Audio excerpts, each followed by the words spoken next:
Hi, this is Eric Cohn, executive producer and host of Acton Line.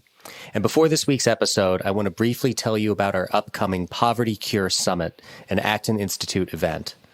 The Poverty Cure Summit is a premier digital experience. You'll have the opportunity to hear scholars, human service providers, and practitioners address the most critical issues we face today, which can either exacerbate or alleviate poverty.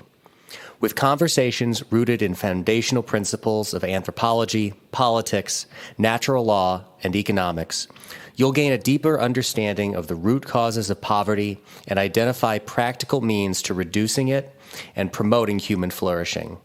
Featured speakers include Amity Schlaze, Anthony Bradley, Philip Booth, Isis Brantley, Peter Greer, Mauricio Miller, Anne Rathbone Bradley, Jay Richards, and many more. The Poverty Cure Summit will take place November 18th and 19th, virtually, so you can join from the comfort of your living room. Registration for the Poverty Cure Summit is $99, but if you visit povertycuresummit.org right now and enter the discount code ACTONLINE, all one word, at checkout, you can register now for only $49. Just enter the discount code ACTONLINE, all one word, at checkout. Your Poverty Cure Summit registration includes access to main stage sessions, a diverse range of panel discussions with experts and practitioners, interactive question and answer sessions with our panelists, and networking opportunities with summit attendees. Join the conversation and be a part of the cure. To register or learn more, visit povertycuresummit.org. That's povertycuresummit.org today.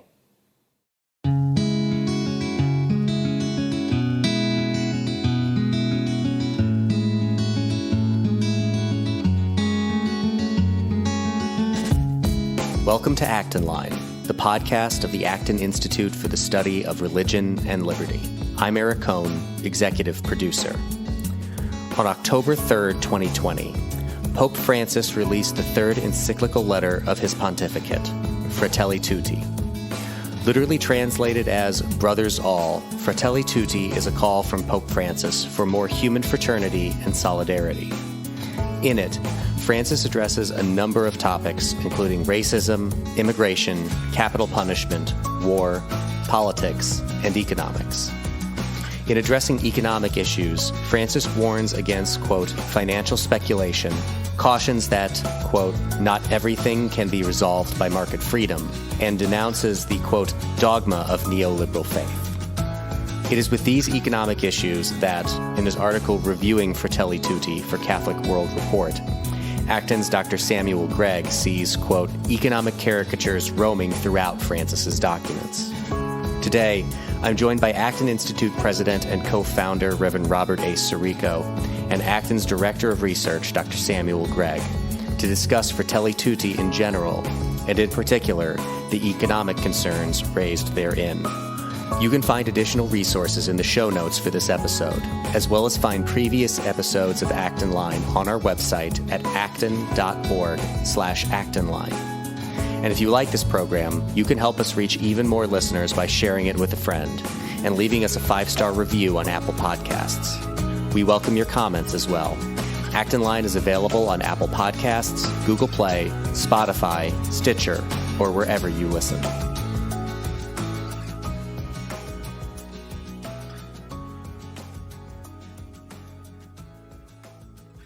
I'm joined today by Reverend Robert A. Sirico, who is president and co-founder of the Acton Institute, and by Dr. Samuel Gregg, who is the director of research here at Acton. Welcome, both of you, to Acton Line. Thank you. Great to be here. So now that we've had more than a week to digest the publication of the new papal encyclical Fratelli Tutti, I want to know, we'll go to you first, Father, what are your initial reactions to it?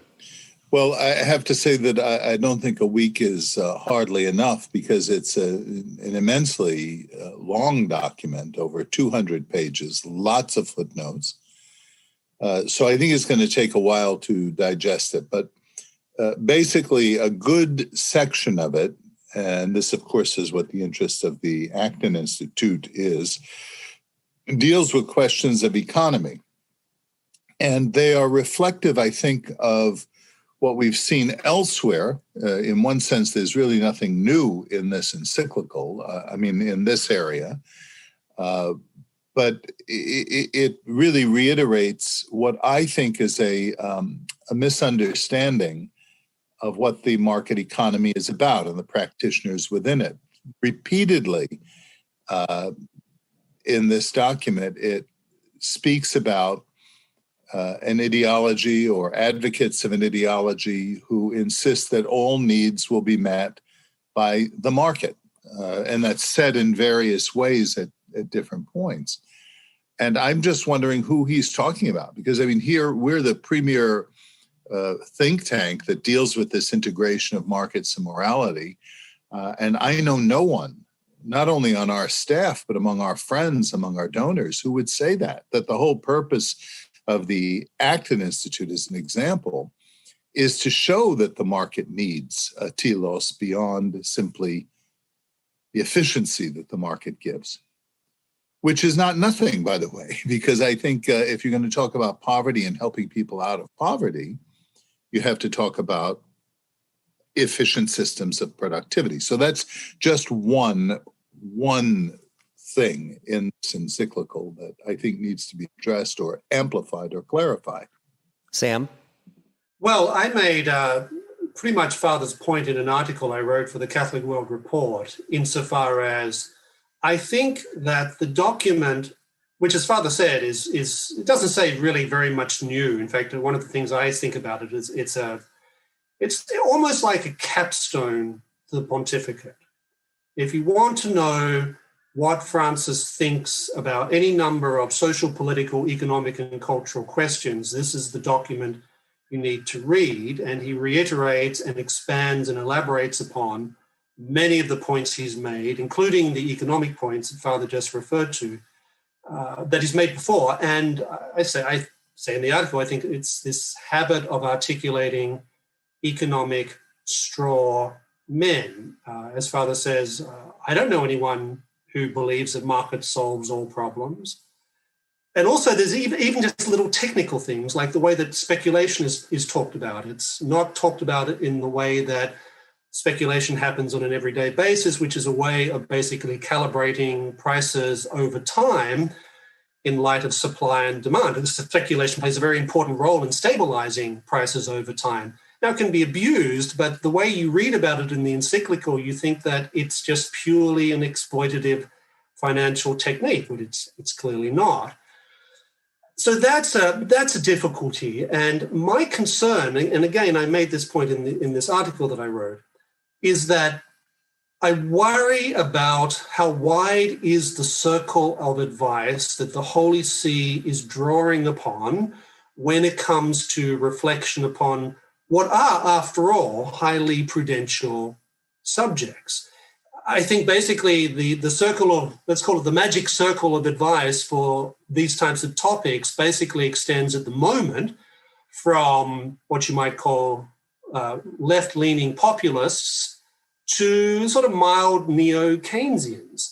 And I do think it's important to recognize that there's a variety of economic opinion, and much of that includes, of course, the free market side of these arguments. And I don't think that has been given sufficient hearing throughout this pontificate.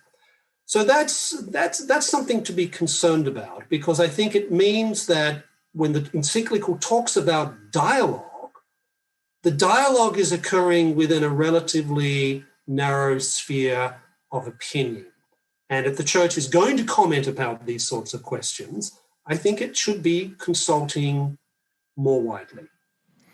Father, I'm curious what you think of Sam's observation there about how wide a view Pope Francis seems to be getting of this conversation, because he brought up the term speculation.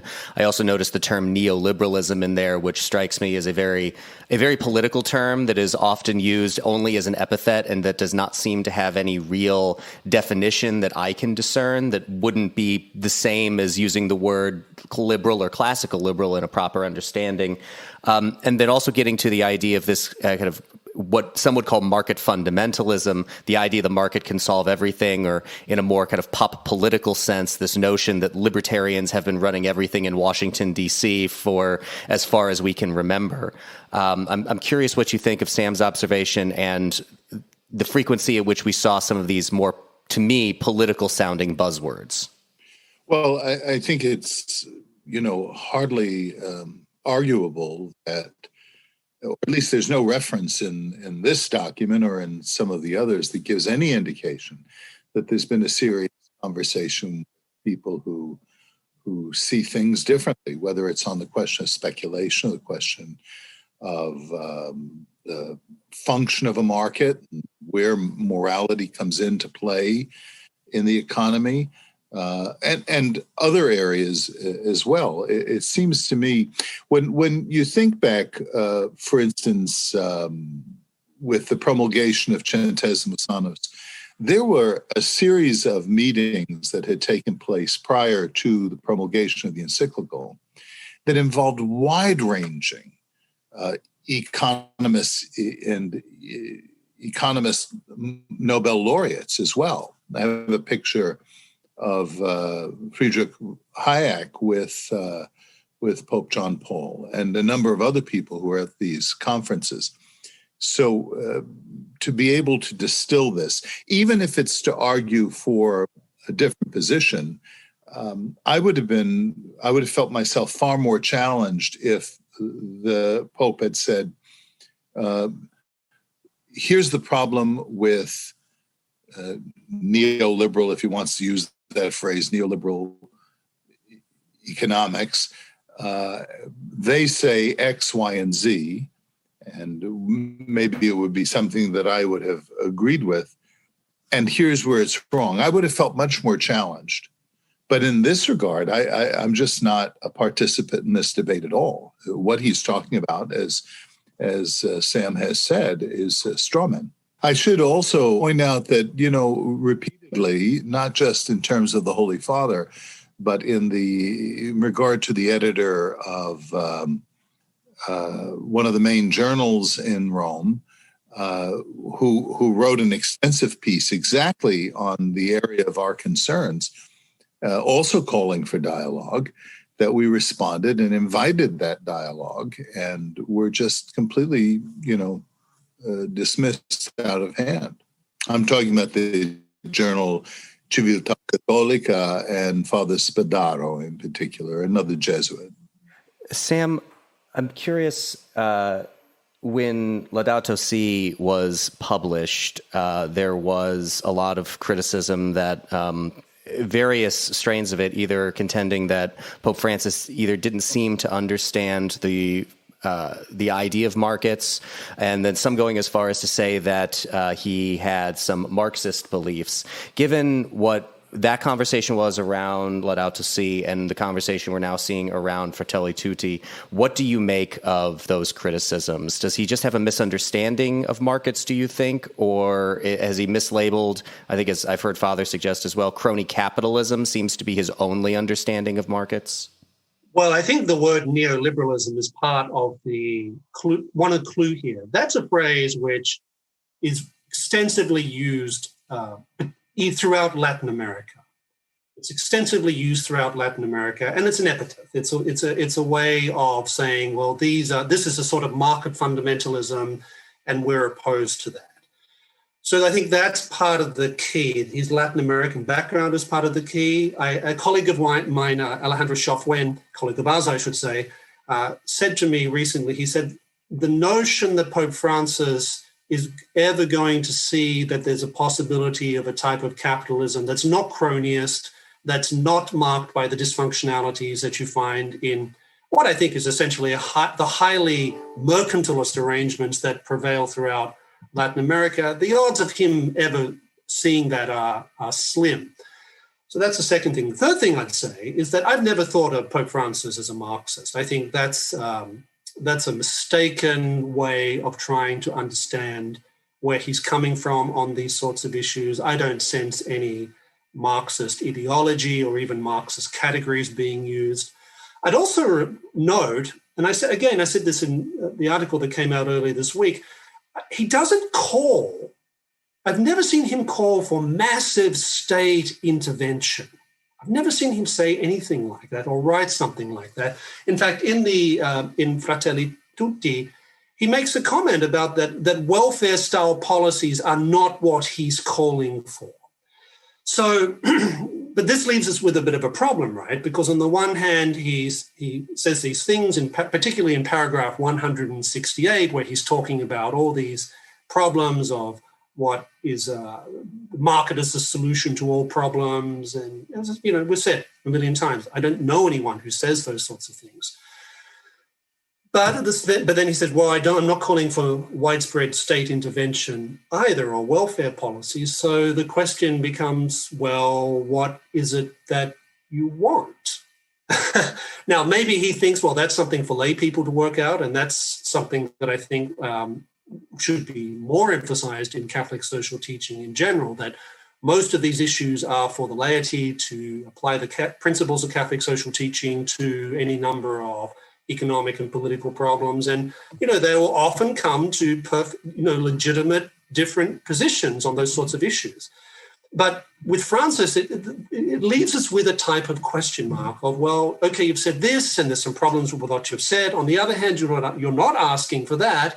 So what is it that you want? What do you want? What do you think people should be doing in this area? And that is, I think, rather unclear. Well, he really says kind of what he wants. Of course, this just is going to get us back to, well, what does this mean? In that same section of the encyclical, 168, 169, he says that he wants a proactive economic policy directed at promoting an economy that favors productive economic diversity and business creativity. Well, I like that.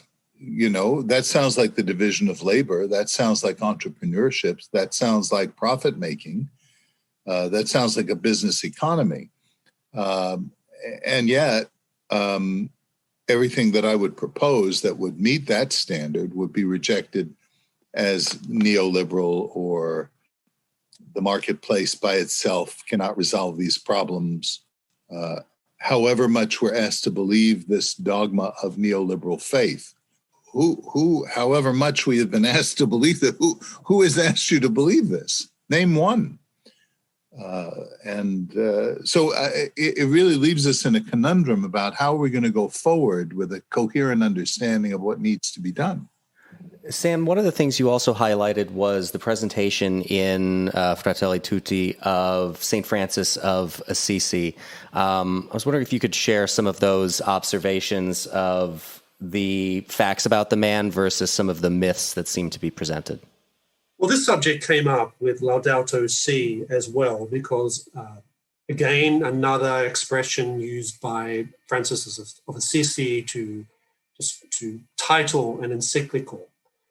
And I think part of the issue is that both inside and outside the Catholic Church, inside and outside the Christian community, there are a lot of misperceptions about who Francis of Assisi actually was. And it's very influenced by films that were produced in the 1960s and 1970s, where Francis of Assisi is portrayed as this almost 60s hippie type, romantic, environmentally sensitive, et cetera, et cetera. And it's a very misleading picture of Francis of Assisi. And the best book on this subject is written by, not a Franciscan, but by a Dominican named Augustine Thompson, who's a West Coast Dominican in the United States. And he wrote a book called Francis of Assisi, A New Biography, which focuses very, very heavily on the real Francis. And it looks at primary sources, and it's not in the business of trying to impose a type of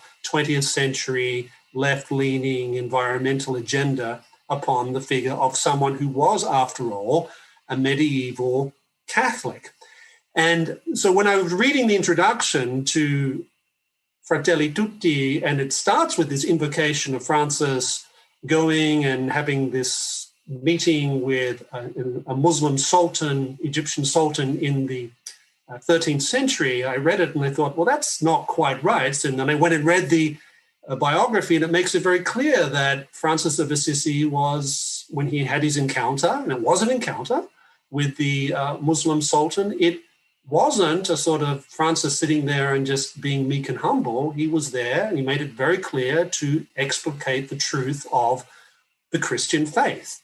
And he had an argument with the Sultan's theological advisors, who advised the Sultan to execute Francis, which fortunately the Sultan did not do. And then he had a further conversation with the Sultan talking more about this. Now, why is this important? It's important because truth matters. And I think that when an encyclical like Fratelli Tutti presents a type of account of this encounter with between Saint Francis and the Egyptian Sultan, it's misleading. It's misleading. And it's important because one of the things that Francis does in the encyclical is he builds part of it upon the Abu Dhabi statement that was put together by the Holy See and particular Muslim representatives. I think it came out last year. There's many good things in that document, and they are listed and cited throughout the encyclicals. Many good things talking about truth, about the importance of tolerance rightly understood, and repudiation of religious violence, all of which is very good. But I don't understand why there was considered to be the need on the part of whoever drafted this part of the encyclical to basically present a vision of Francis as something that he wasn't. He was very much a medieval Catholic, and he had the views and outlooks of a medieval Catholic. He was fiercely orthodox in faith and morals. He wasn't a vegetarian. He didn't worship nature. He said that the closeness to God is to be found primarily in the Eucharist and the Mass. I could go on and on and on, but it's important because I think that when these mythologies about St. Francis are perpetrated, it reinforces misconceptions among Catholics and other Christians and people who are not Christians at all about who Francis of Assisi was. But it also, in a way, I think, is an unfortunate way of beginning an encyclical named after words used by St. Francis. It's unfortunate that they said this. This is particularly egregious on the part of a pope whose name is Francis. He took Francis's name. Right. And it really goes to the question of how widely he consulted on this, because, I mean, I would think any standard historian of the life of Francis would have pointed these things out and at least nuanced what was being said. I mean, the notion, the image, I really like this image of Francis and the Sultan getting together for this grand conversation. And I would love to see Pope Francis, engage with some of what he would consider modern sultans. How would he speak to Wall Street neoliberals, if you will? How would he engage that conversation? I don't expect the Pope to personally do that, but the appointment of some advisors where, we could have a mutual dialogue, or the Acton Institute would be very happy to underwrite the costs of a thing like that, that the words of the dialogue, the conversation entered into in the right spirit of charity and respectfulness and listening and truth, frank discussion of truth and facts, that was publicly made available after the fact would be the modern encounter between Francis and the Sultan today.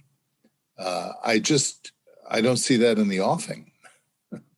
When you said, how would he engage modern sultans, a very relevant example with the Wall Street neoliberal types, it also made me think of the challenges the church is facing in China in particular as a much more imposing modern sultan.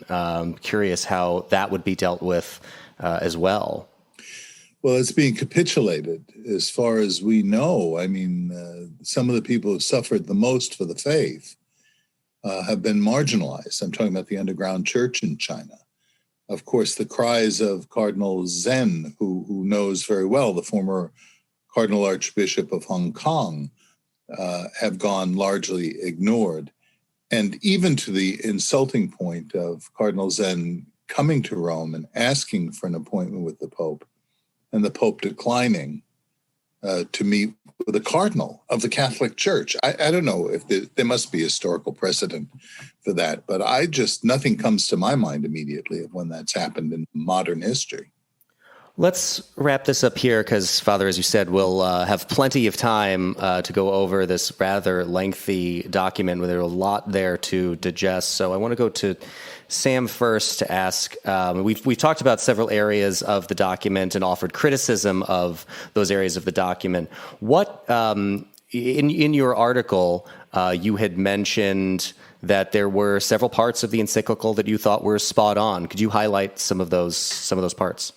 There's actually many, and in fact, in such a long document, it's nice to find that some of those things are in there. So, for example, in the last part of the document, there's a beautiful meditation about Blessed Charles de Foucauld, who was one of my favorite saints, and it's about his witness as a Christian to the idea of brotherhood.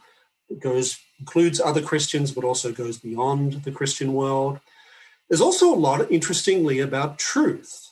There's a lot about truth and the problems associated with relativism. And in fact, as far as I can tell, this is the most explicit that Pope Francis has been on the problem of moral relativism and the challenge that we have for building a society that brings together truth, but also tolerance. And I thought it was interesting in this regard that he cited in this respect John Paul II's third social encyclical, Centesimus Annus. And he also cited what I think was the most important of John Paul II's encyclicals, which is Veritatis Splendor, which says a great deal, obviously, about the relationship between freedom and truth. So that's a very good thing. Another thing which I thought was helpful was there's a long meditation about the importance of forgiveness, and that if we're going to live in a world in which humans are human, in which people sin and make mistakes, obviously justice has to be done, but there's a very explicit call that is very much consistent with the Christian gospel, that we must go beyond that and introduce the logic of forgiveness. Now, that doesn't mean that justice gets pushed aside, but it does mean that there are some things that justice can't accomplish, and notions of mercy, notions of forgiveness are very important to have as part of that mixture. He also talks a great deal about politics. I think he probably gives more credit for politics in terms of what it can achieve than, say, I would. But nonetheless, he does point out the need for politicians to think about the common good, to look beyond sectional interest. And he has some pretty tough things to say about the degree to which political life can and often is corrupted. So those are all very good things, which I think are important to hear. I do wish it had been a shorter document, and that some of these points that he elaborates on, I don't think they really needed to be elaborated on in such detail. I think that he could have said many of these things in a much shorter document, which I suspect would mean that more people might read some of these things. So there are some very good things in the encyclical that I think are important. But I would stress that I do think that this document gives us a type of summary of his social, political, economic, and cultural thinking, and we need to unpack that because it's going to have some significance at different points of the Church's history as the Church meditates upon these particular questions. The point about forgiveness stuck out to me as well, especially when juxtaposed with the pagan political religion we seem to have dominating the United States, which strikes me personally as a political religion without forgiveness, but with perpetual atonement, which is about as poor of a religious experience as one could ask for. Father, curious, what in this encyclical stuck out to you? Well, I was glad for the connection to human life, of course. I think that could have been elaborated. I think particularly there's a poetic description of the danger of the digital media and the gradual loss of context. I think we've all experienced this in one way or another. When you're not sitting with a person, you're not experiencing the full communication, the body gestures, much less the the facial expressions. He puts this very beautifully, I think. He says these kinds of communication that result in a loss of contact with concrete reality, they lack the physical gestures, facial expressions, moments of silence, body language, and even the smells, the trembling hands, all of this that goes into communications. I mean, it's really poetic and very true that we have to utilize these means. That's certainly true, but not think of them as a substitute for the human encounter, which, by the way, is the point of the Good Samaritan. This isn't a story about society. It's a story about human beings caring about one another. And I think that needs to be emphasized more fully in that exegesis in chapter 2 of the Good Samaritan. Well, I'm sure we'll have a lot more conversations on Fratelli Tutti coming in the future. Reverend Robert A. Sirico is president and co-founder of the Acton Institute, and Dr. Samuel Gregg is director of research here at Acton. Thank you so much for both joining us today on Acton Line. Thank you for having me. Thanks, Eric.